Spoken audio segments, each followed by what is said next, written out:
সম্মানিত মুসল্লিয়ানি কেরাম, মহাবিশ্বের মহাবিস্ময় মহাগ্রন্থ কোরআনুল কারীমের সূরাতুল বাকারা এর ধারাবাহিক তাফসীরের আজ আমরা 40তম পর্বে এসে উপনীত হয়েছি। আলহামদুলিল্লাহ। বিগত জুমায় আমরা সূরাতুল বাকারা এর 206 নম্বর আয়াত পর্যন্ত আলোচনা করেছিলাম। আজ আমরা 207 নম্বর আয়াত থেকে আলোচনা শুরু করছি। আল্লাহ তাআলা বলছেন, وَمِنَ النَّاسِ مَن يَشْرِي نَفْسَهُ ابْتِغَاءَ مَرْضَاتِ اللَّهِ وَاللَّهُ رَءُوفٌ بِالْعِبَادِ। ইরশাদ হচ্ছে, আর মানুষের মধ্যে এমন লোকও আছে যে আল্লাহর সন্তুষ্টির জন্য নিজের জীবন বিক্রি করে দেয়। ওয়াল্লাহু রাউফুম বিল ইবাদ, আর আল্লাহ তার বান্দাদের প্রতি অত্যন্ত দয়াশীল। তাফসীরে তবারি এবং তাফসীর ইবনে কাসীরের মধ্যে এই আয়াত নাজিলের প্রেক্ষাপট সম্পর্কে খুব সুন্দর একটি ঘটনা বর্ণিত হয়েছে। অধিকাংশ মুফাসসিরিনে কেরাম এই আয়াত নাজিলের প্রেক্ষাপট হিসেবে হযরত সুহাইব বিন সিনান আর রুমি রাদিয়াল্লাহু আনহু এর ঘটনাটি উল্লেখ করেছেন। সুহাইব বিন সিনান আর রুমি রাদিয়াল্লাহু আনহু তিনি মক্কায় ইসলাম গ্রহণ করেছিলেন। তিনি যখন মক্কাতুল মুকাররমা থেকে মদিনা মুনাওয়ারায় হিজরত করতে চাইলেন, তখন কুরাইশ কাফেররা তাকে বাধা দিল। কাফিররা তাকে বলল, তুমি মক্কায় থাকাকালীন সময়ে সম্পদশালী হয়েছো, বিত্তশালী হয়েছো, সুতরাং এখন যদি তুমি মক্কা থেকে মদিনায় হিজরত করে যেতে চাও, তাহলে যে ধন সম্পদ মক্কায় অবস্থানকালীন সময়ে উপার্জন করেছো সেগুলো আমাদেরকে দিয়ে তারপরে মক্কা থেকে যেতে হবে। এই কথা শুনে সুহাইব বিন সিনান আর রুমি রাদিয়াল্লাহু আনহু কাফিরদেরকে জিজ্ঞেস করলেন, আরাআইতুম ইন জাআলতু লাকুম মালি আতুখাল্লুনা সাবিলি। তিনি কাফিরদেরকে বললেন, আচ্ছা, আমি মক্কায় থাকাকালীন সময়ে যত ধন সম্পদ উপার্জন করেছি এগুলো যদি আমি তোমাদেরকে দিয়ে দেই, তাহলে কি তোমরা আমাকে ঈমান নিয়ে নবীজির কাছে যেতে দিবে? মদিনা পর্যন্ত যেতে সুযোগ কি আমাকে দিবে নাকি? তখন কাফেররা বলল, হ্যাঁ, তুমি যদি মক্কায় থাকাকালীন সময়ে যত সম্পদ উপার্জন করেছো সেই সম্পদ যদি তুমি আমাদেরকে দিয়ে দাও, তাহলে মদিনায় হিজরত করতে তোমাকে বাধা দিব না। তখন সুহাইব বিন সিনান আর রুমি রাদিয়াল্লাহু আনহু প্রখ্যাত এই সাহাবী কাফিরদেরকে বললেন, মক্কায় অবস্থানকালীন সময়ে আমি যত ধন সম্পদ অর্জন করেছি এই ধন সম্পদ তোমরা আমার কাছ থেকে সহসাই নিয়ে নিতে পারবে, কিন্তু আমার কাছ থেকে তোমরা আমার ঈমান কখনো কেড়ে নিতে পারবে না। এটা কত বড় ত্যাগ, কত বড় স্যাক্রিফাইস! তিনি যত ধন সম্পদ উপার্জন করেছেন সব ধন সম্পদ কাফিরদেরকে দিয়ে দিয়েছেন আর বলেছেন, আমার পথ থেকে সরে যাও, আমি মক্কা থেকে মদিনা মুনাওয়ারায় হিজরত করে আমার রাসূলের কাছে আমি যেতে চাই। সুবহানাল্লাহ। সব সম্পদ তিনি দিয়ে দিলেন। সব সম্পদ দেওয়ার পরে কাফিররা তার পথ ছেড়ে দিল। মদিনার পথে তিনি রওনা করলেন। ওইদিকেই খবর মদিনায় পৌঁছে গেল। সাইয়েদনা ওমর ফারুক রাদিয়াল্লাহু আনহু এবং সাহাবীদের বিরাট একটি দল এই সাহাবীকে অভ্যর্থনা জানানোর জন্য হুররা নামক একটা স্থান পর্যন্ত এগিয়ে আসলেন এবং তাকে মুবারকবাদ জানিয়ে বললেন, তারা বললেন, সুহাইব, আপনি বড়ই উত্তম এবং লাভজনক ব্যবসা করেছেন। এই কথা শুনে তিনি বললেন, আপনাদের ব্যবসায়ও যেন আল্লাহ তাআলা আপনাদেরকে লাভবান বানিয়ে দেন। তারপরে তিনি জিজ্ঞেস করলেন, কি ব্যাপার ওমর?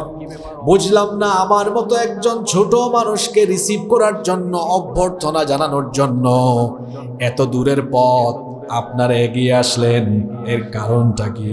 তখন ওমর ফারুক রাদিয়াল্লাহু আনহু বললেন, ভাই সুহাইব, তুমি যে মক্কা থেকে আসার পথে কাফিরদেরকে সকল ধন সম্পদ ইমানের জন্য বিসর্জন দিয়ে এসেছো, আল্লাহ তাআলা তোমার প্রশংসায় কোরআনের একটি আয়াত নাজিল করে, আল্লাহর নবীর কাছে একটি আয়াত নাজিল করে আল্লাহ তোমার ব্যাপারে প্রশংসা করেছেন, আর আল্লাহর নবী আমাদেরকে পাঠিয়েছেন তোমাকে অভ্যর্থনা জানানোর জন্য। সুবহানাল্লাহ। এই সাহাবী যখন আল্লাহর নবীর কাছে পৌঁছালেন, আল্লাহর নবী তখন এই সাহাবীকে বললেন, রবিহাল বাইউ ইয়া আবা ইয়াহইয়া। আল্লাহর নবী বললেন, হে আবু ইয়াহইয়া, তোমার বাণিজ্য সফল হয়েছে। তুমি যে তোমার ঈমানের জন্য, রসুলের জন্য, আল্লাহর জন্য সব সম্পদ তুমি বিসর্জন দিয়ে চলে এসেছো, আল্লাহ এতে খুশি হয়েছেন। আর আল্লাহ তাআলা একটা আয়াত নাজিল করেছেন। আল্লাহর নবী তখন এই আয়াতটাকে শোনালেন, ওয়া মিনান নাসি মান ইয়াশরি নাফসাহু বিতিগা মারদাতিল্লাহ ওয়াল্লাহু রাউফুম বিল ইবাদ। আর মানুষের মধ্যে এমন লোকও আছে যারা আল্লাহর সন্তুষ্টির জন্য নিজের জীবন বিক্রি করে দেয়। সুবহানাল্লাহ। তাফসীরে তাবারীর মধ্যে এসেছে, ইমাম আত-তাবারী রাহিমাহুল্লাহ তিনি বলছেন, আল আয়াতু আম্মাতুন ফি কুল্লি মান বাদালা নাফসাহু ফি তাআতিল্লাহ। এই আয়াত শুধুমাত্র ওই সাহাবীর ব্যাপারেই নয়, বরং এই সাহাবীর মতো অন্যান্য সেই সকল মুমিনদের প্রশংসায় এই আয়াত অবতীর্ণ হয়েছে যারা আল্লাহর সন্তুষ্টিতে, আল্লাহর আনুগত্যে নিজেদের জীবন উৎসর্গ করে দেয়, সেই সকল মুমিনদের ব্যাপারেই আল্লাহ এই আয়াত নাজিল করেছেন। সুবহানাল্লাহ। আল্লাহ বলছেন, মানুষের মধ্যে এমন লোকও পাওয়া যায় যারা কেবলমাত্র আল্লাহর সন্তুষ্টির জন্য তার জীবনকে আল্লাহর রাহে বিক্রি করে দেয়। মুমিনরা তার জীবনের সবকিছু আল্লাহর সন্তুষ্টির জন্য ছেড়ে দিতে পারে, এটা মুমিনের কাছে খুব তুচ্ছ। মুমিন আল্লাহর সন্তুষ্টির জন্য জীবনের সবকিছু কুরবানি দিতে পারে, ঈমানের জন্য সে সবকিছু ছাড়তে পারে, কিন্তু একজন মুমিন ঈমান ছাড়তে পারে, সব ছেড়ে দিবে, ঈমান ছাড়বে না। এজন্য মুমিন সে যখন সত্যিকার অর্থে ঈমানকে তার মধ্যে ধারণ করে লালন করে, তখন সে তার জান মাল সবকিছু আল্লাহর রাহে বিলিয়ে দেয়, আল্লাহর জন্য ওয়াকফ করে দেয়। অর্থাৎ তার জান এবং মালকে আল্লাহর কাছে সে তখন বিক্রি করে দেয়। এবং যেই সকল মুমিনরা ঈমান আনার পরে তাদের জান আর মালকে আল্লাহর পথে উৎসর্গ করে আল্লাহর কাছে বিক্রি করে দেয়, আল্লাহ তাআলাও খুশি হয়ে ওই সকল ঈমানদারদের জান মাল গ্রহণ করে বিনিময়ে আল্লাহ তাদের জন্য তার জান্নাতকে লিখে দেন। সুবহানাল্লাহ। যারা মুমিন তাদের জান এবং মালকে আল্লাহ খরিদ করে নেন, আর তার বিনিময়ে আল্লাহ তাআলা মুমিনদেরকে জান্নাত দিয়ে দেন। এজন্য আল্লাহ তাআলা কোরআনে কারীমের 9 নম্বর সূরা সূরাতুত তাওবা এর 111 নম্বর আয়াতে বলছেন, ইন্নাল্লাহা আশতারা মিনাল মুমিনিনা আনফুসাহুম ওয়া আমওয়ালাহুম বিআন্না লাহুমুল জান্নাহ। নিশ্চয়ই আল্লাহ তাআলা মুমিনদের জান মাল কিনে নিয়েছেন। কিনবেন এই কথা বলেন নাই, ইশতারা শব্দ আল্লাহ দিয়েছেন। ইশতারা মানে কি? এখানে আলেম যারা আছেন বা আরবি যারা বুঝেন, ইশতারা মানে ক্রয় করেছেন, কিনে ফেলেছেন। কিনবেন আল্লাহ বলেন নাই, আল্লাহ বলেছেন নিশ্চয়ই আল্লাহ কিনে নিয়েছেন মুমিনদের কাছ থেকে। কি কিনে নিয়েছেন? আনফুসাহুম ওয়া আমওয়ালাহুম, তাদের জান এবং মাল। যখন ব্যবসা হয়, ক্রয় বিক্রয় হয়, তখন কিন্তু বিনিময় থাকে। আপনি যখন কোনো জিনিস কিনতে যান, তখন বিক্রেতার কাছ থেকে কোনো জিনিস কিনলে বিনিময় ছাড়া কিনতে পারবেন না। আমাদের দেশে বিনিময়ের মাধ্যম হিসাবে আমরা মুদ্রা দেই। আমাদের দেশের মুদ্রার নাম হলো টাকা। আপনি কোনো দোকান থেকে, কোনো ব্যবসায়ীর কাছ থেকে কোনো জিনিস কিনতে হলে তাকে বিনিময় দিতে হবে, এমনি এমনি আপনাকে দিবে না। তো বিনিময়ে আপনি তাকে কি দেন? টাকা পরিশোধ করেন। আর এই টাকার বিনিময়ে সে আপনাকে কোনো দ্রব্য বা পণ্য দেয়। তো মোমেনদের কাছ থেকে আল্লাহ জানমান কিনে নিয়েছেন। আল্লাহ যে কিনলেন, বিনিময় হিসাবে সাধারণ কোনো বিনিময় নয়। আল্লাহ বলছেন মুমিনের জান আর মালের বিনিময়ে আমার জান্নাত আমি তাকে দিয়ে দিয়েছি। সুবহানাল্লাহ। এটা কতই না উত্তম ব্যবসা যে মুমিনের জান মালের বিনিময়ে আল্লাহ তাকে জান্নাত দিয়েছেন। জান্নাতের চাইতে উত্তম কিছু কি আর আছে? আছে? নাই। তাহলে মুমিনের জান মাল আল্লাহ কিনে নিবেন। সবার জান এবং মাল আল্লাহ কিনবেন না। মনে করেন পাহাড়তলি বাজারে আপনি গেলেন, মাছের বাজারে ঢুকলেন, গিয়ে দেখলেন 2-4 জন মাছ বিক্রেতা পচা মাছ নিয়ে বসেছে, আরো কয়েকজন ভালো মাছ বিক্রি করছে। নগদ টাকা দিয়ে পচা মাছ কি কেউ কিনতে যাবে? কথা বুঝে থাকলে বলেন, কিনতে যাবে?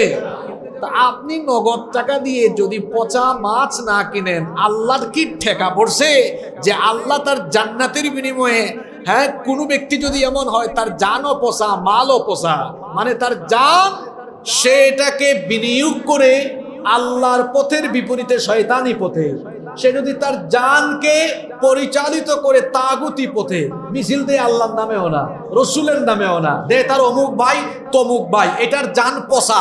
কি জান? কথা বলেন না কেন? কি জান? পচা জান। আরেকজন তার মাল টাকা পয়সা খরচ করে গানে, কনসার্টে, শয়তানি মতবাদ প্রতিষ্ঠার জন্য, এইটার মাল পচা না তাজা? তো আপনি যদি পাহাড়তলি বাজার থেকে নগদ টাকা দিয়ে পচা মাছ না কিনেন, আল্লাহর কি ঠেকা পড়ছে আপনার মতো ব্যক্তির পচা জান আর পচা মালের বিনিময়ে আল্লাহ আপনাকে জান্নাত দিবেন? এত ঠেকা আল্লাহর পরে নাই। আপনার জান এবং মালকে আল্লাহর কাছে বিক্রি করতে হবে। এই বিক্রি করা মানে কি? বিক্রি করা মানে হলো, মনে করেন এই ফোনটা কিছুক্ষণ আগে উনার ছিল, তিনি আমার কাছে 20,000 টাকায় এই ফোন বিক্রি করলেন। আমি ওনাকে 20,000 টাকা দিয়ে দিয়েছি, আমি কিনে নিয়েছি। এখন মোবাইলটা আমার। এখন কি এই মোবাইলটা উনার মতো চলবে না আমার ইচ্ছা মতো চলবে? বলেন, কার ইচ্ছা মতো? আমার ইচ্ছা মতো চলবে, কারণ আমি এটা কিনে নিয়েছি। মুমিন হয়ে কেউ যখন জানমালকে আল্লাহর কাছে বিক্রি করে, তখন তার জানমাল কোনোটাই তার মতো আর চলতে পারে না। তখন তার জানমাল পরিচালিত হয় কার ইচ্ছা মতো? জোরে বলেন, কার ইচ্ছা মতো? আল্লাহর ইচ্ছা মতো। তার মানে আল্লাহ ওই ব্যক্তির জানমালের বিনিময়ে জান্নাত দিবেন যে ব্যক্তির জান আর মাল আল্লাহ আর রসুলের পথের বাইরে গিয়ে পরিচালিত হয় না। আপনার 24 ঘন্টার মধ্যে আপনি 17-18 ঘন্টা কাটান আল্লাহ রসুলের আনুগত্যের বাইরে, এমন ব্যক্তির পচা জান আর মাল আল্লাহ কিনবেনও না, আল্লাহ তার বিনিময়ে তারে জান্নাতও দিবেন না। এত সোজা না। তাহলে বিষয় হলো, নগদ টাকায় যেভাবে পচা মাছ কেউ কিনে না, পচা সবজি কেউ কিনে না, তেমনি আল্লাহ তাআলা নগদ জান্নাত দিয়ে কারো পচা জানমাল কিনবেন না। এটা টাটকা হওয়া লাগবে, এটা তরতাজা হওয়া লাগবে। দেখেন না, শাকের দোকানেও গিয়ে খুঁজে টাটকা শাক কোনটা, টাটকা শাকের আটিটা কিনে, সবজির দোকানেও গিয়ে টাটকা সবজিটা কিনে, মাছের দোকানে গিয়েও টাটকা মাছটা কিনে। আল্লাহ তাআলাও তার বিশাল এবং নয়নাভিরাম জান্নাত এটা যে কাউকে দিবেন না। এটা হযরতে খাব্বাব, হযরতে খুবাইবের মতো লোক রাদিয়াল্লাহু আনহুম, যারা কিনা নিজেদের জানকে আল্লাহর পথে কুরবান করে দিয়েছেন। হযরত তালহা রাদিয়াল্লাহু আনহু, যিনি কিনা উহুদের যুদ্ধে 30-এর অধিক তীর বিদ্ধ হয়েছেন। রাসূল বলেছেন, কেউ যদি জীবন্ত শহীদ দেখতে চায় সেজন্য তালহার দিকে তাকায়। সুবহানাল্লাহ। এইরকম জীবন কুরবানি দিয়েছেন। আর মাল দেওয়ার ক্ষেত্রে কেমন ছিলেন? আপনার পকেট থেকে তো ওই মসজিদের জন্যই পয়সা বেরোয় না। আর অন্যদিকে রাসূল যখন জিহাদের ডাক দিয়েছেন, তাবুকের যুদ্ধে মহিলারা সোনা দানা দিয়ে দিয়েছে, আবু বকর রাদিয়াল্লাহু আনহু ঘরের সবকিছু এনেছেন। রাসূল বলেছেন, আবু বকর ঘরে কি কিছু রেখে এসেছো? তিনি বলেছেন, আল্লাহ আর রাসূল ছাড়া আমার ঘরে কিচ্ছু নাই। সুবহানাল্লাহ। এই হচ্ছে তাদের জানমাল কুরবানির নমুনা। আর আপনি বলেন, একটু বুদ্ধি খাটায় বলে জান দিয়ে দিব, মাল দিব না। এই জন্য আল্লাহ তাআলাও কোরআনে কারিমে জান দেওয়ার কথা বলেছেন পরে, মাল দেওয়ার কথা বলছেন। আল্লাহ বলছেন আমার সাথে যদি জান আর মাল দিয়ে ব্যবসা করতে চাও তাহলে জান পরে মাল হলো আগে। এজন্য সাহাবীরা মাল দিয়েছেন আগে, জান দিয়েছেন পরে। মালও দিয়েছেন, জানও দিয়েছেন। জান আর মাল যারা আল্লাহর কাছে বিক্রি করে দেয়, আল্লাহ বলেছেন তারা সবচাইতে উত্তম ব্যবসাটা আমার সঙ্গে করে ফেলেছে। সুবহানাল্লাহ। এবং এই ব্যবসা যারা করেছে আল্লাহ বলছেন কিয়ামতের দিন কঠিন আযাব থেকে আমি তাদেরকে বাঁচিয়ে দেব। আল্লাহ তাআলা বলছেন আমি কি তোমাদেরকে এমন একটি ব্যবসার সন্ধান দিব না যেই ব্যবসা করলে তোমরা কিয়ামতের আযাব থেকে বাঁচবে, জান্নাতও পেয়ে যাবে।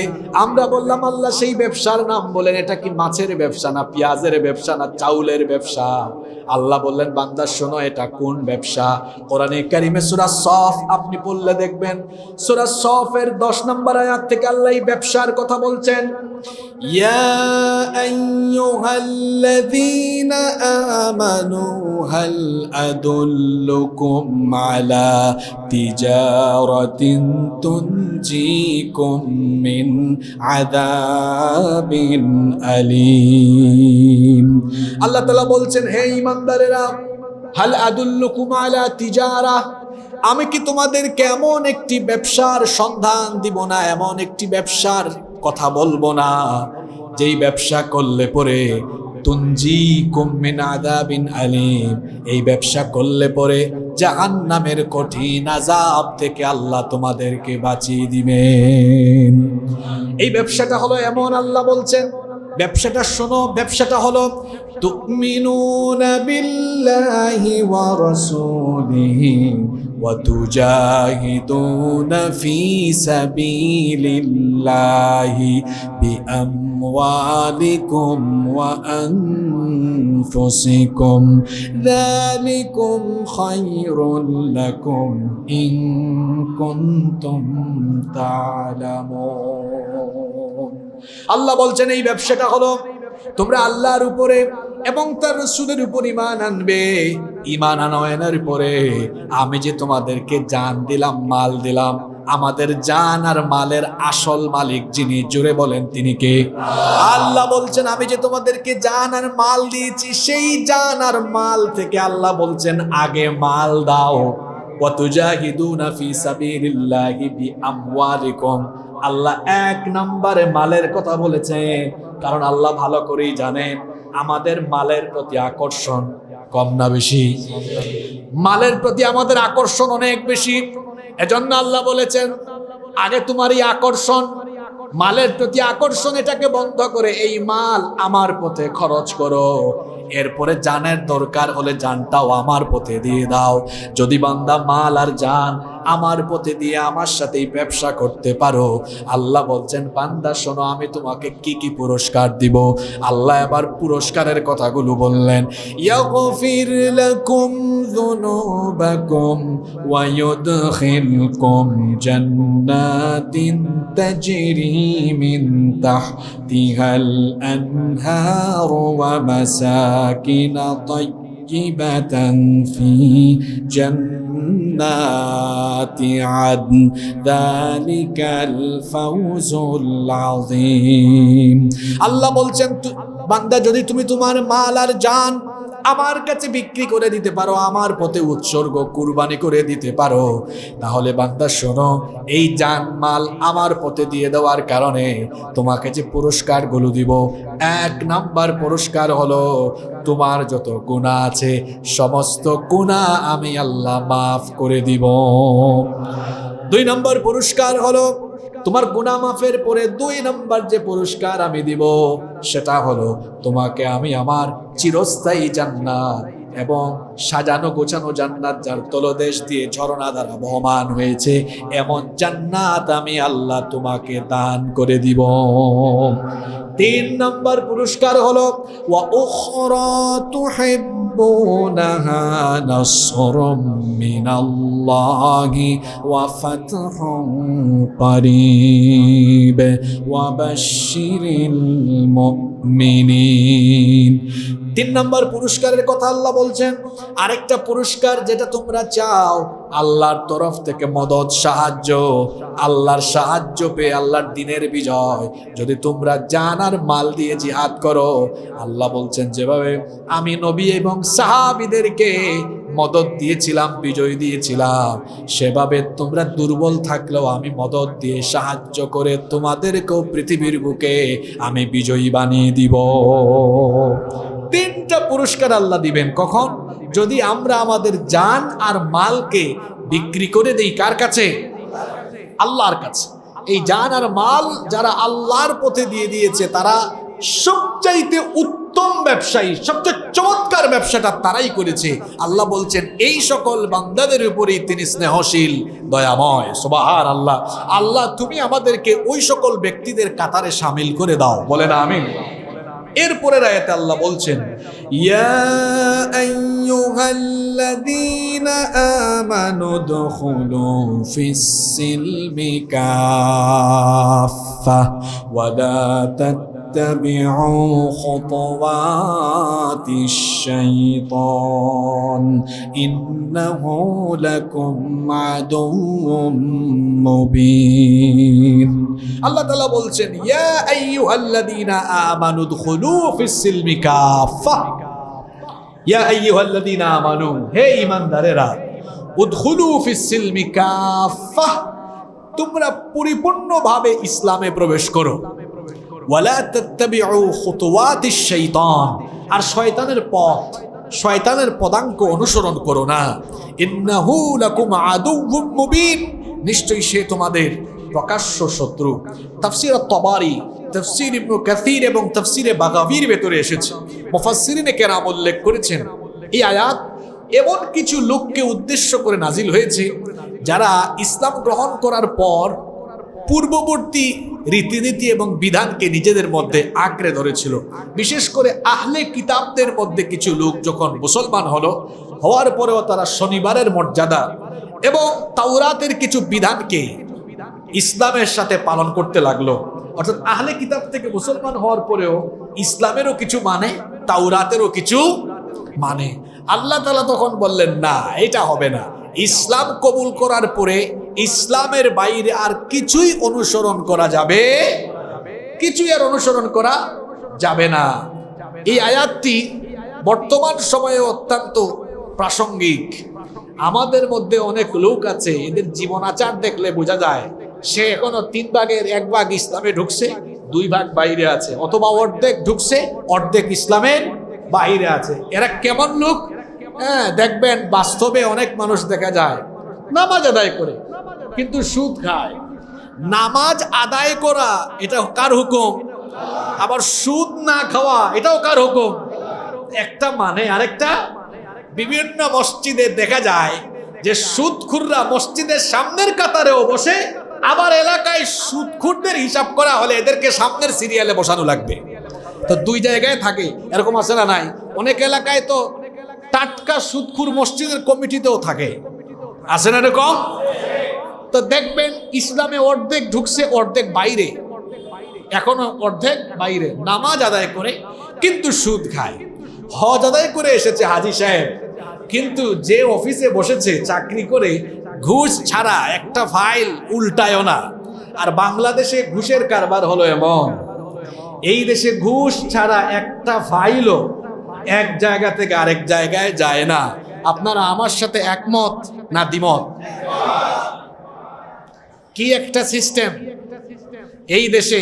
যে অফিসেই যাবেন, সরকারি অফিসগুলোতে যান, যে অফিসেই যাবেন, বাংলাদেশের পাবলিক সেক্টর, পাবলিক সার্ভিসের অবস্থা কেমন আপনারা জানেন। সেটা পাবলিক যে কোনো প্রতিষ্ঠান হোক, গিয়ে দেখবেন ওখানকার লোকরা যারা মানুষকে সেবা দেওয়ার জন্য বসেছে, এক একজন এমন ভাবসাব নিয়ে থাকে। পাবলিক সেক্টরের পিয়নের ভাবসাব বড় মারাত্মক। একেবারে পিয়ন যে থাকে তারও ভাবসাব খুব মারাত্মক লেভেলের থাকে। এবং দেখা যায় পাবলিক সেক্টরগুলোতে এমন বহু মানুষ আছে খুব অল্প বেতনের চাকরি, কিন্তু সম্পদের অভাব। এত সম্পদ হয়েছে কেমনে? 1 নাম্বার না 2 নাম্বার? জোরে বলেন, 1 নাম্বার না 2 নাম্বার? পাবলিক সেক্টরের অধিকাংশ জায়গা আজ করাপ্টেড, দুর্নীতিগ্রস্ত। এই যে আমাদের দেশে সরকার বদলায়, সিস্টেম বদলায় না। কারণ এই সিস্টেমে আমলারা এমন একটা জটিলতা লাগিয়ে রেখেছে, এটাকে পরিবর্তন করা এটা 1-2 দিনে সম্ভব নয়। বাংলাদেশ, এই দেশে আল্লাহ তাআলা এত নেয়ামত দিয়েছেন, যদি করাপশন দুর্নীতিকে 100 ভাগ নির্মূল করা নাও যায়, আমি মনে করি যদি এটাকে 70 থেকে 80 ভাগ নিয়ন্ত্রণে আনা যায়, 10 বছরে বাংলাদেশকে বদলে দেওয়া সম্ভব হবে। এদেশের প্রত্যেকটা সেক্টর দুর্নীতিগ্রস্ত। আমরা মনে করেছিলাম যখন 2024-এ ছাত্র এবং দেশের সাধারণ মানুষ, আপামর মানুষ যেভাবে একটা পরিবর্তন চেয়েছিল, ভেবেছিলাম হয়তো এবার কোনো পরিবর্তন হবে, কিন্তু না। 2-2.5 বছর যাওয়ার পরে আমরা দেখতেছি যেই লাউ সেই। এখনো মানুষের জীবনের কোনো নিরাপত্তা আছে? এখনো পথে ঘাটে মানুষ খুন হয়, এখনো নারীরা ধর্ষিতা হয়, এখনো চাঁদাবাজি চলছে, টেন্ডারবাজি চলছে। আর আমাদের দেশের বিশ্ববিদ্যালয়গুলো তাকান, আমাদের দেশের বিশ্ববিদ্যালয়গুলোর দিকে তাকান। বিশ্ববিদ্যালয়গুলোতে যদি আপনি কোনো কাজে ঢুকেন, জরুরি কোনো কাজে পাবলিক ইউনিভার্সিটিতে ঢুকেন, একটা ভয় থাকে, না জানি এখানে কোন সময় আবার গুলাগুলি শুরু হয়ে যায়। দেশের বাইরে গেলে কোনো ইউনিভার্সিটিতে ঢুকলে দেখা যায় ডানে বামে সামনে পিছনে যেখানেই তাকাবেন দেখবেন সেখানকার টিচার, ছাত্ররা এবং গবেষকরা সবাই তাদের নিজ নিজ কাজে ব্যস্ত, গবেষণা পড়ালেখায় ব্যস্ত। আমাদের দেশের বিশ্ববিদ্যালয়ে ছাত্র বলেন, শিক্ষক বলেন, কর্মচারী বলেন, যে যার লেভেলে সবাই রাজনীতি করতে ব্যস্ত। ওয়ার্ল্ড র্যাঙ্কিংয়ে যে ইউনিভার্সিটিগুলো আছে সেখানে একেবারে র্যাঙ্কিং এর শীর্ষ পর্যায়ে বাংলাদেশের একটা ইউনিভার্সিটির নামও নাই। এই হচ্ছে আমাদের দেশের বিশ্ববিদ্যালয়গুলোর অবস্থা। বিশ্ববিদ্যালয়ের শিক্ষকগণ যেখানে তারা দায়িত্ব পালন করে, সম্মানিত স্যারেরা, তাদের উচিত ছিল যে তারা সময় মতো ক্লাস নেবেন, বেশি বেশি রিসার্চের কাজ করবেন, যার যত বেশি রিসার্চ থাকবে, যার যত যোগ্যতা থাকবে, এগুলো দিয়ে তিনি প্রমোশন নেবেন।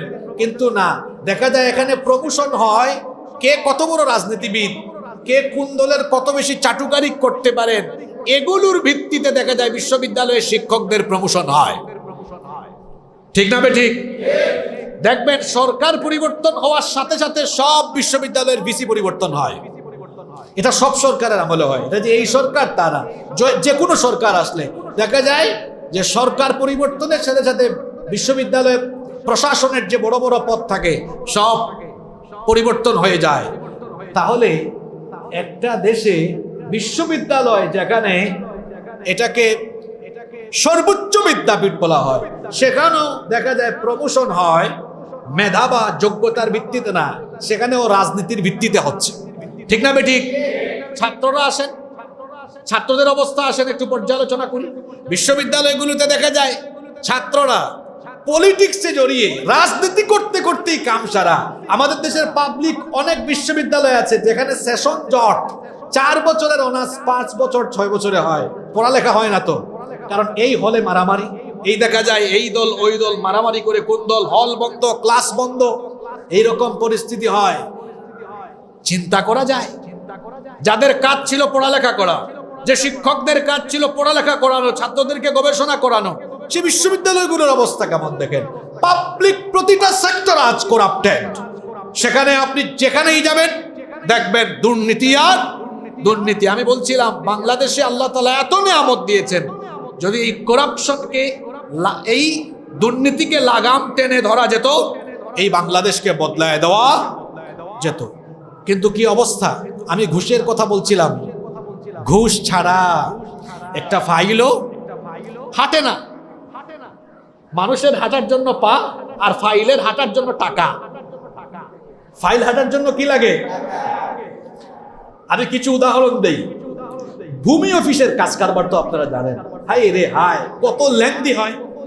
পাসপোর্ট অফিসের কাজ কারবার, নির্বাচন অফিসে যে মানুষ ওই যে এনআইডি কার্ড দেয়, এগুলোর কাজ কারবার কত দীর্ঘমেয়াদী। তারপরে ইউনিয়ন পরিষদ বা সিটি কর্পোরেশনে যে জন্ম নিবন্ধনের কাজ হয়, এগুলো কি খুব অল্প সময়ে হয় না দীর্ঘমেয়াদী? এখনকার সময়কে বলা হয় ডিজিটালাইজেশনের যুগ। উচিত ছিল সবকিছুকে ডিজিটালাইজড করে দেওয়া। আমাদের অনেক আত্মীয় স্বজন ইউরোপের বিভিন্ন দেশে বসবাস করেন। তো বাংলাদেশে আসলে তাদের সাথে কথা হয়, তারা বলেন বাংলাদেশে আমাদের কিছু সম্পদ আছে, এগুলো নিয়ে মাঝে মাঝে আমরা এমন সমস্যায় পড়ি, কিন্তু দেশের বাইরে আমরা ইংল্যান্ডে বা ইউরোপের অন্যান্য দেশে দেখা যায় এই সকল কাজগুলো, যেমন ফ্ল্যাট কেনা বেচা, জায়গা জমি বিক্রি করে দেওয়া, পাসপোর্টের কাজ, এনআইডির কাজ, এই কাজগুলো সব অনলাইনে হয়ে যাচ্ছে। অনলাইনে হয়ে গেলে তো আমি কারো কাছে যাওয়া লাগতেছে না, কাউকে ঘুষ দেওয়া লাগতেছে না। চাইলে তো এই কাজগুলোকে অনলাইন করে দেওয়া যায়, যাতে করে ঘরে বসে একজন মানুষ সার্ভিস নিতে পারে। এটা তারা করবে না, কারণ হচ্ছে এটা করে দিলে তো আপনি ওই অফিসগুলোতে গিয়ে তাদের পিছনে পিছনে ঘোরা বন্ধ হয়ে যাবে, এজন্য তারা এটা করবে না। এই দেশে সরকার বদলায়, সিস্টেম বদলায় না। এজন্য আমি সব সময় বলেছি যে পরিবর্তনের জন্য সিস্টেম বদলায় দিতে হবে। ওই সিস্টেমটা কি? সিস্টেম হচ্ছে মানুষের তৈরি করা আইনকে লাথি দিয়ে বঙ্গোপসাগরে ফেলতে হবে, আর এই সকল অথর্ব দুর্নীতিগ্রস্ত মানুষদের বিপরীতে রাষ্ট্র কাঠামোর প্রত্যেকটা জায়গায় সব আমানত দ্বারা যোগ্য মানুষগুলোকে বসিয়ে দিতে হবে। যে ঠিক ঠিক বলে যে স্লোগান মারছেন না, এইটার চেয়ে বেশি ইফেক্টিভ হবে, কার্যকর হবে। এজন্য পড়ালেখা করিয়ে সুশিক্ষিত বানিয়ে আদর্শবান চরিত্রবান মানুষগুলোকে জায়গা মতো ফিট করে দিতে হবে। আজকে আমাদের মানুষের বড় অভাব। মিছিল করার মানুষ রাস্তায় বহু আছে, কিন্তু কাজের কাজই নাই। একটা রাষ্ট্র চালাতে গেলে মিছিল করার মানুষের দরকার নাকি রাষ্ট্র চালানোর মানুষ দরকার? ওইটা আগে দরকার। সচিবালয়ে আল্লাহওয়ালা মানুষ লাগবে। এখন দেখা যায় সচিবালয়ে যদি আপনার আল্লাহওয়ালা মানুষ না থেকে দুর্নীতিগ্রস্ত মানুষ হয়, মিছিল দিয়ে কাম হবে? জোরে বলেন, মিছিল দিয়ে কাজ হবে? কোনো কাজ হবে না। সচিবালয়ে লাগবে। তারপরে ডিসি অফিস, এসপি অফিস। আমি তো এই মসজিদেও কয়েকবার প্রাসঙ্গিকতা এনে বলেছিলাম, একটা দেশ বড়জোর ১,১২০০ মানুষ চালায়। ১,১২০০ মানুষ কিভাবে? ক্যাবিনেট মেম্বার, মন্ত্রী পরিষদ, সচিবালয়, পার্লামেন্ট মেম্বার, সিটি কর্পোরেশন, উপজেলা পরিষদ, ইউনিয়ন পরিষদ, জেলা প্রশাসন, এরা মিলেই গোটা দেশ কি করে চালায়। তাহলে একটা দেশ চালাইতে বেশি মানুষ লাগে না, কয়েক হাজার যোগ্য আমানতদার চরিত্রবান মানুষগুলোকে ওই জায়গায় বসিয়ে দেন, গোটা বাংলাদেশ পরিবর্তন হয়ে যাবে। কিন্তু আমাদের ওই সেক্টরগুলোতে লোকের বড় অভাব, যোগ্যতার বড় অভাব। এজন্য আমি আফসোস করে অনেক সময় বলি, বাংলাদেশের মানুষের আবেগ বেশি, কিন্তু কাজ করার মানসিকতা বা নিজেকে যোগ্যতার জায়গায় নিয়ে যাওয়ার মানুষের বড় অভাব। তো বলছিলাম, আল্লাহ বলছেন পরিপূর্ণভাবে ইসলামে প্রবেশ করো। অর্ধেক ঢুকবা, অর্ধেক ইসলামের বাইরে থাকবা, এমনটা হবে না। ওইদিকে নামাজ পড়ে কিন্তু সুদ খায়, হজ করে ঘুষ দেয়, ঘুষ নেয়। ওইদিকে রমজান মাসে রোজা রাখে, কিন্তু আবার এমন মহিলা বেপর্দা হয়ে ঘর থেকে বের হয়। এমন মহিলা বুঝি আমাদের এলাকায় নাই? ওইদিকে কোরআন তেলাওয়াত করে, আরে বাপরে বাপ, প্রত্যেক দিন ফজরের নামাজের পরে বাড়িতে গিয়ে এরকম কোরআন, তাও জোরে জোরে পড়ে, ওয়াযকুরুল্লাহা ফি আইয়ামিন মা'দুদাত, জোরে জোরে তেলাওয়াত করছে। আবার কোরআন তেলাওয়াত বন্ধ করে নাস্তা খেয়ে রাস্তায় গিয়ে কোরআনের বিরুদ্ধে স্লোগান মারে। এমন মানুষ সোনার বাংলাদেশে নাই তো? তাহলে একদিকে ইসলামের কিছু অংশ মানে, কিছু অংশ ওইদিকে ব্যবসা প্রতিষ্ঠান উদ্বোধন করতেছে, দোকান, 2-3 জন আলেম এনে তারপরে এখানে দেখা যায় দোয়া পাঠ করাইয়া ব্যবসা প্রতিষ্ঠান উদ্বোধন করে, আবার ওই ব্যবসা প্রতিষ্ঠানে 2 নাম্বারি করে, খাদ্যে ভেজাল দিয়েছে, 2 নাম্বার মাল বিক্রি করে। তাইলে একদিকে দোয়া পড়াইয়া ব্যবসা প্রতিষ্ঠান উদ্বোধন করে, অন্যদিকে ব্যবসায় 2 নাম্বারই করে। এই লোকটাকে ইসলামের ভেতরে পরিপূর্ণভাবে দাখিল হতে পেরেছে? আল্লাহ বলছেন না, ইসলামে পরিপূর্ণ দাখিল হয়ে যাও, পরিপূর্ণভাবে ইসলামে প্রবেশ করো। অর্থাৎ জীবনের সকল ক্ষেত্রে আল্লাহর বিধান মানো, নামাজে যে আল্লাহর হুকুম মানো, ব্যবসা করলে ব্যবসার জায়গায় আল্লাহর হুকুম মানো, রমজান মাসে রোজা রাখতে গিয়ে আল্লাহর যেভাবে হুকুম মানো, ঠিক তেমনি ভাবে তুমি যেখানে চাকরি করো, ঘুষ দেওয়া বা নেওয়া এটা করে, এটা বন্ধ করে আল্লাহর হুকুম মানো। ঠিক যেভাবে তুমি হজ করো আল্লাহর হুকুম মতো, ঠিক তেমনি ভাবে পর্দা পালন করো আল্লাহর হুকুম মতো।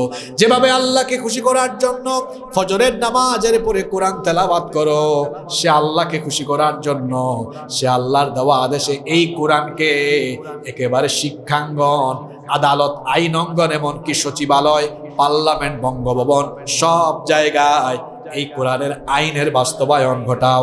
কিন্তু দেখা যায় মসজিদের তাকে কোরআন রেখেছে, মাদ্রাসায়ও রেখেছে, আবার নিজের বাড়িতে উঁচা জায়গায় কোরআনকে সুন্দর করে রেখেছে। মসজিদ মাদ্রাসার বাইরে কোরআনের আইন নাই, পার্লামেন্টে কোরআনের আইন নাই, আদালতে কোরআনের আইন নাই। আমার দেশের আদালতে কি আল্লাহর আইন না ব্রিটিশদের থেকে ধার করা আইন? এখনো ব্রিটিশদের থেকে ধার করে আনা পেনাল কোড দিয়ে আমার আদালত বা আইন অঙ্গন চলে। আর আমার দেশের যে পার্লামেন্ট আছে সেটা আল্লাহর আইনে চলে না মানুষের আইনে চলে? কি আশ্চর্য কারবার! আপনারা দাবি করেন 90% মুসলমান, এখানে আপনারা মসজিদে ইসলাম মানেন, এখানে আপনারা মাদ্রাসা ইসলাম মানেন, মিলাদ মাহফিলে, দোয়া মাহফিলে ইসলাম মানেন, কিন্তু আদালতে ইসলাম মানেন না, পার্লামেন্টে ইসলাম মানেন না। আল্লাহ তাআলা সূরা বাকারার 85 নম্বর আয়াতে এজন্য বললেন, তোমাদের অবস্থা কি তাহলে এমন নাকি? আফাতুমিনুনা বিবাদিল কিতাবি ওয়া তাকফুরুনা বিবাদ। তাহলে কি তোমরা এমন হয়ে গেলে নাকি যে তোমাদের স্বার্থে যতটুকু দরকার হবে ততটুকু জায়গায় কোরআন মানবে, কোরআনের কিছু অংশ মানো আর কিছু অংশ মানো না? মসজিদে কোরআন মানলে অসুবিধা হয় না, এজন্য মসজিদে কোরআন মানো। আদালতে কোরআন মানলে তোমার দলের খুনিরা, চাঁদাবাজরা, টেন্ডারবাজরা জামিন পাবে না, এই জন্য আদালতে তুমি কোরআনের আইন চাও না। তুমি মাদ্রাসায় কোরআনের আইন চাও, মসজিদেও কোরআনের আইন চাও, কিন্তু পার্লামেন্টে কোরআনের আইন চালু হয়ে গেলে তুমি আর তোমার দলের সাঙ্গপাঙ্গরা চুরি চামারি, চাঁদাবাজি, টেন্ডারবাজি করতে পারবে না। এই জন্য আদালতে তুমি কোরআনের আইন চাও না। আল্লাহ বলছেন তুমি অর্ধেক ইসলাম মানো, অর্ধেক মানো না। কোরআনের অর্ধেক মানো, অর্ধেক মানো না। কিছু জায়গায় কোরআন মানো, কিছু জায়গায় কোরআন মানো না। বান্দা শোনো, তুমি যদি এমনটা করো, ফামা জাযাউ মান ইয়াফআলু যালিকা মিনকুম ইল্লা খিজয়ুন ফিল হায়াতিদ দুনিয়া ওয়া ইয়াউমাল কিয়ামাতি ইউরাদ্দুনা ইলা আশাদ্দিল আযাব ওয়া মাল্লাহু বিগাফিলিন আম্মা তা'মালুন। আল্লাহ তাআলা বলছেন, যারা কোরআন কিছু মানবে কিছু মানবে না, কিছু জায়গায় ইসলাম মানবে কিছু জায়গায় ইসলাম মানবে না, আমি আল্লাহ এদের দুনিয়ার জীবনকে লাঞ্ছনার জীবন বানিয়ে দিব। আর আখিরাতে, কিয়ামতে আমি আল্লাহর আদালতে কঠিন শাস্তির এদেরকে সম্মুখীন করব। আল্লাহ তাআলা বলছেন ইসলামকে পরিপূর্ণভাবেই মানো, কারণ ইসলাম হচ্ছে পরিপূর্ণ একটা দিন। এর মধ্যে আল্লাহ সব কিছু দিয়েছেন, পূর্ণাঙ্গতা আল্লাহ দিয়ে দিয়েছেন। এজন্য আল্লাহ বলছেন, যারা পারেন আমার সাথে তিলাওয়াত করেন, আল ইয়াউমা আকমালতু লাকুম দীনাকুম ওয়া আতমামতু আলাইকুম নি'মাতি ওয়া রাদিতু লাকুমুল ইসলাম দীনা। বিদায় হজের দিনে আল্লাহ আয়াত নাজিল করেছেন। আল্লাহ বলেছেন, ও নবী, আজ আমি তোমাদের জন্য ইসলামকে পরিপূর্ণ করে দিলাম, আমার নেয়ামত তোমাদের উপরে স্বয়ং সম্পন্ন করে দিলাম, এবং আমি রাজি হয়ে খুশি হয়ে ইসলামকে তোমাদের জন্য মনোনীত করে দিলাম। এবং আমি ইসলামের ভেতরে সব কিছু পরিপূর্ণভাবে দিয়ে দিয়েছি। মানুষ তার ব্যক্তিগত জীবন, তার সাংসারিক জীবন, পারিবারিক জীবন, সামাজিক জীবন, শিক্ষা জীবন, আইন অঙ্গন, রাষ্ট্রীয় অঙ্গন, যুদ্ধনীতি, আন্তর্জাতিক নীতি, পররাষ্ট্রনীতি, বন্দিনীতি, সন্ধিনীতি, যত ধরনের নীতিমালা দরকার, সকল নীতিমালার মূল নীতি হিসাবে এই কোরআন যিনি নাজিল করেছেন তিনি কে? এজন্য আল্লাহ বলছেন, বান্দা শোনো, তোমাদের জন্য এমন এক মূলনীতির কিতাব পাঠিয়েছি, ওয়ানাজ্জালনা আলাইকাল কিতাবা তিবয়ানাল লিকুল্লি শাইইন ওয়া হুদান ওয়া রাহমাতান ওয়া বুশরা লিল মুসলিমিন। কোরআনে কারীমের 16 নম্বর সূরা সূরাতুন নাহলের 89 নম্বর আয়াতের শেষাংশে আল্লাহ বলছেন, ও আমার হাবিব, আপনার উপরে আমি এমন এই কিতাব নাজিল করেছি যার মধ্যে সকল বিষয় আমি সন্নিবেশিত করে দিয়েছি। মানুষের জীবনের সকল অঙ্গন পরিচালনার জন্য যা যা দরকার সব আমি এখানে দিয়েছি। আবার সূরা আনআমের 38 নম্বর আয়াতের শেষাংশে আল্লাহ বলছেন, মা ফাররাতনা ফিল কিতাবি মিন শাইইন সুম্মা ইলা রাব্বিহিম ইহশারুন। কোনো কিছু এই কিতাবের ভেতরে আমি আল্লাহ বাদ দেই নাই। তোমাদের জন্য যা দরকার, তোমাদের নিজেদের ব্যক্তি জীবন, সাংসারিক জীবন, দাম্পত্য জীবন, তোমাদের পারিবারিক জীবন, শিক্ষা জীবন, আইন অঙ্গন, রাষ্ট্রীয় অঙ্গন, আন্তর্জাতিক অঙ্গন, এক কথায় তোমাদের জীবনের সামগ্রিক সকল দিক এবং বিভাগকে পরিচালনা করার জন্য যত রকম নীতিমালা দরকার, সকল নীতিমালার মূলনীতি কোরআনের ভেতরে দিয়ে এই বিধান, এই আইনের কিতাব যিনি আমাদেরকে দিয়েছেন তিনি কে? আল্লাহ কিতাব দিয়ে বলেছেন পরিপূর্ণভাবে ইসলামের ভেতরে দাখিল হও। এটা মানলে পুরাটাই মানো, অর্ধেক মানার কোনো চান্স নাই। এই কথা বললে আল্লাহ একটা ধমক দিয়েছেন, হুমকি দিয়েছেন। আল্লাহ হুমকিটা কিভাবে দিয়েছেন বলেছেন, ওয়ালা তাত্তাবিউ খুতুওয়াতিশ শাইতান। এই আয়াত আল্লাহ বলছেন খবরদার, সতর্কবার্তা, অ্যালার্মিং, শয়তানের পদাঙ্ক অনুসরণ করো না। কারণ শয়তান তোমাদের প্রকাশ্য দুশমন। শয়তান আমাদেরকে কি ভালো কাজের আদেশ দেয় না মন্দ কাজের আদেশ দেয়? এজন্য আল্লাহ তাআলা সূরা নূরের 21 নম্বর আয়াতে বলছেন, ওয়ালা তাত্তাবিউ খুতুওয়াতিশ শাইতান ওয়া মান يتبع خطوات الشيطان فإنه يأمر بالفحشاء والمنكر। আর শয়তানের পথ অনুসরণ করো না। তোমাদের মধ্যে যারা শয়তানের পথ অনুসরণ করে সে যেন জেনে রাখে শয়তান তো সেই ব্যক্তিকে শুধু অশ্লীলতা আর মন্দ কাজেরই নির্দেশ দিবে। এই আয়াত কতটা বাস্তবিক, কতটা প্রাসঙ্গিক দেখেন। যারা জীবনে ইসলামকে পরিপূর্ণভাবে মানে না, শয়তানেদের মাথায় ঢুকিয়ে দেয় এমন ভাবে যে ইসলাম হৃদয়ে থাকলে যথেষ্ট। কথা শুনতেছেন? ইসলাম হৃদয়ে থাকলে যথেষ্ট। ক্ষমতায় যাওয়ার আগে বলবে আমরা মদিনার ইসলাম কায়েম করব। ক্ষমতায় যাওয়ার পরে বলবে যুগ জামানা বদলে গিয়েছে, মধ্যযুগীয় আইন দিয়ে এখন আপডেটেড যুগ জামানা আর চলবে না। শয়তানের প্রতিচ্ছবি কিছু লোক ধারণ করে এই ধরনের কথাবার্তা বলে কি বলে না? ক্ষমতায় যাওয়ার আগে বলে একরকম, যাওয়ার পরে বলে আবার খুব কৌশল করে বলে যে কিছু কিছু কথাবার্তা আমরা ভোটের আগে বলেছি, না বললে ভোটটা হইতো না, এই চেয়ারে বসতে পারতাম না। যারা ভোটের আগে একরকম আর ভোটের পরে হয়ে যায় আরেক রকম, এরা মুমিন না মুনাফিক? মুমিন না মুনাফিক? দেশের ভাগ্য আকাশে অন্ধকার মেঘ আবার ঘনীভূত হওয়া শুরু হয়েছে। পরিস্থিতি লক্ষণ ভালো দেখা যাচ্ছে না, লক্ষণ ভালো দেখা যাচ্ছে না। দেখা যাচ্ছে নিজেদের মধ্যে আভ্যন্তরীণ কুন্দল আর কামরা কামড়ি করে দেশকে এক অশান্ত পরিস্থিতির দিকে আবার নিয়ে যাওয়া হচ্ছে। আমি নিজেকে খুব চেষ্টা করি যেই ধরনের নোংরা বিষয় নিয়ে কথা না বলতে, কারণ আমি গত জুমায় বলেছিলাম এখন আর এইসব নিয়ে কথা বলতে মন চায় না। আমি গত জুমায় বলেছিলাম, আপনাদের নিশ্চয়ই খেয়াল আছে, এদেশে পলিটিক্স করে দুই কোয়ালিটির মানুষ। মনে আছে কথাটা? দেখি তো কি মনে আছে। এক নাম্বার যার কি যোগ্যতা আছে, হ্যাঁ এই আপনারা শোনেন। এক নাম্বার বলেছিলাম যার প্রচুর পরিমাণ টাকা আছে। দুই নাম্বার যে যত বড় মাফিয়া, যত বড় সন্ত্রাস। এই দুই কোয়ালিটির মানুষ রাজনীতিতে অধিকাংশ ক্ষেত্রে রাজনীতিতে ঢুকে গোটা পলিটিক্সের জায়গাটাকে নষ্ট করে দিয়েছে। আপনি খুঁজে দেখেন আমার কথার বাস্তবতা। এই দুই কোয়ালিটির এই দুই কোয়ালিটির মানুষ পাবেন। একটা মিছিলে কয়টা ভদ্র ছেলেকে পাবেন? টুকাই মার্কা লোক পাওয়া যায়? কতজন ভদ্র মানুষকে পাওয়া যায়? সুশিক্ষিত আদর্শবান মানুষকে পাওয়া যায়? আমি বলছিলাম দেশের ভাগ্যাকাশে আবার অন্ধকার মেঘ ঘনীভূত হতে শুরু করেছে। পরিস্থিতি ভালো দেখা যাচ্ছে না।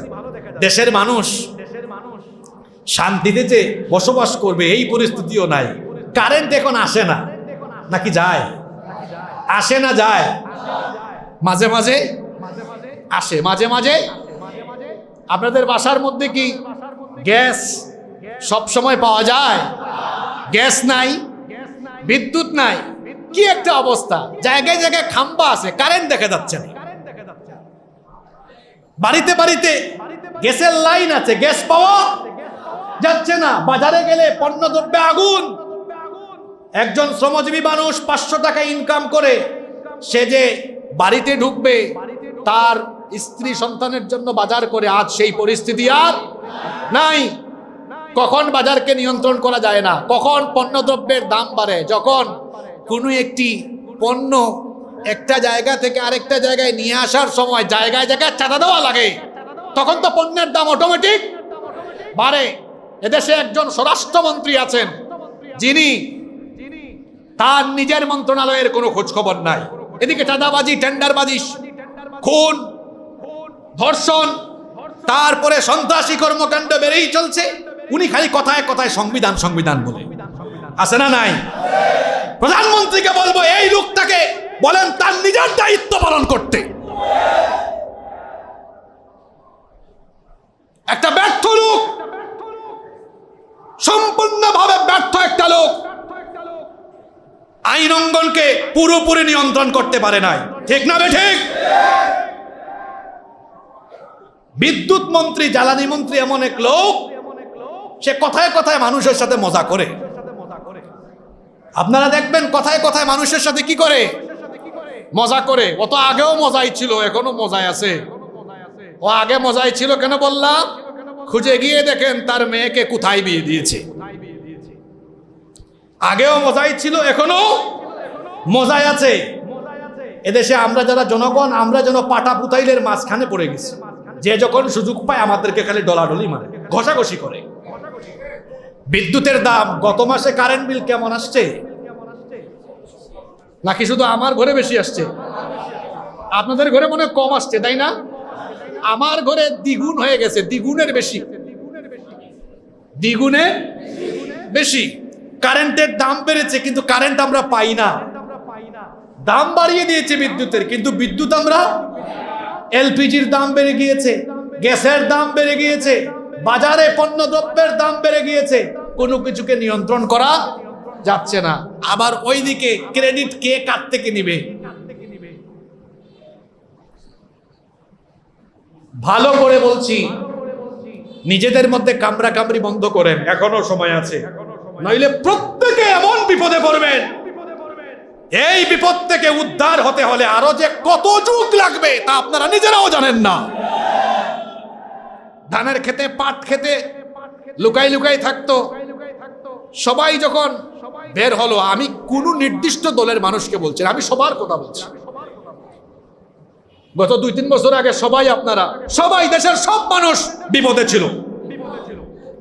শুধু ভারতপন্থী আর ভারতের সেবাদাস, এই ধরনের লোক ছাড়া যারা দেশকে ভালোবাসে প্রত্যেকটা মানুষ বিপদে ছিল। এই বিপদ থেকে মুক্তি পাওয়ার পর নিজেরা নিজেরা আপনারা কামড়া কামড়ি শুরু করেছেন। এই কামড়া কামড়ি বন্ধ করেন। কামড়া কামড়ি বন্ধ করে দেশের মানুষের স্বার্থে, কল্যাণের স্বার্থে ঐক্যবদ্ধ হয়ে কাজ করে। নইলে এমন মুসিবত আসবে, ওই যে বললাম, এই বিপদ থেকে উদ্ধার হতে, কিংবা এমন অন্ধকার আসবে শুভে সাদেক হতে কয়েক যুগ সময় লেগে যেতে পারে। আল্লাহ তাআলা এই কথাগুলো বুঝার তৌফিক দান করেন।